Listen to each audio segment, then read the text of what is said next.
L'allaitement maternel, c'est un sujet qui est à la fois l'un des plus naturels au monde, et pourtant il soulève tellement de questions. Alors aujourd'hui, on va décortiquer tout ça ensemble, on va parler des bienfaits, de la pratique, bref, on va essayer de rendre les choses claires, simples et sans tabou. C'est parti. Alors, pour bien comprendre, voilà comment on va procéder. On va commencer tout simple, par la base. C'est quoi, au juste, l'allaitement? Ensuite, on verra pourquoi c'est un avantage pour tout le monde, le bébé comme la maman. Après ça, on passe au concret, au quotidien. Et puis, on abordera la question de la durée et du soutien, avant de faire un petit récap de tout ce qu'il faut vraiment garder en tête. Allez, on attaque la première partie. On va poser les bases. Parce que oui, tout le monde a une image en tête. Mais concrètement, qu'est-ce que ça veut dire l'allaitement? Mettons-nous d'accord sur une définition. En fait, il faut vraiment voir l'allaitement comme bien plus qu'une simple façon de nourrir son bébé. C'est un peu un package tout en un. D'abord, il y a la nutrition, qui est parfaitement adaptée et qui change avec les besoins du bébé. Ensuite, c'est une sorte de bouclier plein d'anticorps pour le protéger. Et puis, bien sûr, c'est ce lien incroyable qui se crée. Bon, maintenant qu'on a défini les choses, la question c'est pourquoi est-ce que c'est si important? Ce qui est vraiment fascinant, c'est que ce n'est pas à sens unique. Non, les avantages y sont partagés. C'est un vrai bénéfice pour le bébé, mais aussi pour la mère. On peut vraiment parler d'une synergie, oui. D'un côté, pour le bébé, ça veut dire une alimentation parfaite pour lui, un système immunitaire boosté et même un coup de pouce pour son développement. De l'autre côté, pour la maman, ça aide à la récupération après l'accouchement, ça protège sa santé sur le long terme, et puis il y a cette connexion émotionnelle, bien sûr. C'est un vrai cercle vertueux. Alors, si on regarde de plus près pour le bébé, le lait maternel, c'est un peu un super aliment en fait. Il n'est jamais le même, il s'adapte constamment aux besoins du petit, il est plein d'anticorps qui vont construire ses premières défenses et il contient des acides gras essentiels comme le fameux DHA qui est littéralement le carburant pour son cerveau en plein développement. Et pour la maman alors? Eh bien, allaiter, ce n'est pas juste donner. C'est aussi recevoir. C'est bon pour sa propre santé, avec par exemple une réduction du risque de certains cancers.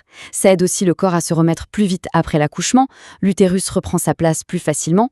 Et puis bien sûr, il y a ce lien unique qui se renforce à chaque tétée.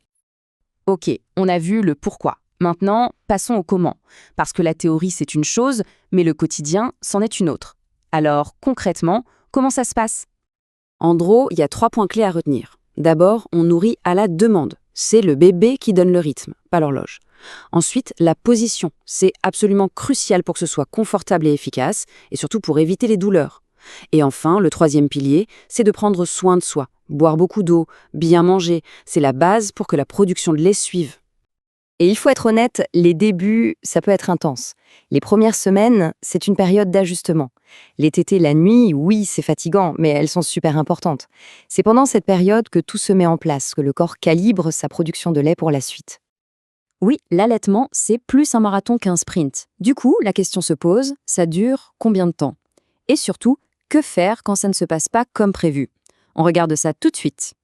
Le chiffre à avoir en tête, c'est 6. 6 mois. C'est ce que recommande l'Organisation mondiale de la santé pour un allaitement exclusif. Ça veut dire que pendant 6 mois, le bébé n'a besoin de rien d'autre, ni eau, ni autre aliment. Le lait maternel suffit à tout. Et ce parcours, il évolue. On commence à la naissance, on vit ces fameux 6 mois exclusifs. Mais après, eh bien l'allaitement peut continuer en parallèle de la diversification alimentaire. Il peut durer jusqu'à 2 ans et même plus. En fait, il n'y a pas de règle stricte, ça dépend de l'envie de la maman et du bébé. Mais voilà, il faut aussi être réaliste. Ce n'est pas toujours un long fleuve tranquille. Parfois, il y a des difficultés, des douleurs, des doutes. Ça arrive et c'est normal. Le plus important, c'est de se rappeler qu'on n'est pas seul face à ça et que des solutions existent. Le truc à retenir, c'est ça. Allaiter, ça ne doit pas faire mal. S'il y a une douleur persistante, c'est presque toujours le signe d'un petit problème de position ou de prise du sein par le bébé. La bonne nouvelle, c'est que c'est très souvent quelque chose qu'on peut corriger.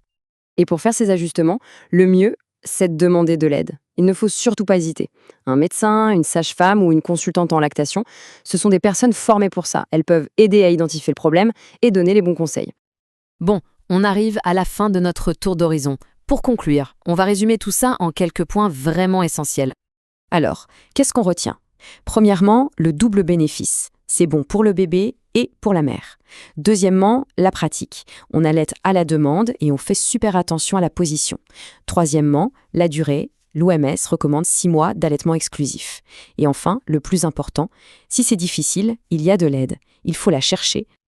Finalement, si on prend un peu de recul, au-delà de toute la science, de la nutrition, des bienfaits pour la santé, est-ce que l'allaitement, ce ne serait pas tout simplement le début d'une conversation, le premier dialogue, sans mots, qui pose les fondations d'un lien absolument unique? C'est une belle question pour finir, non?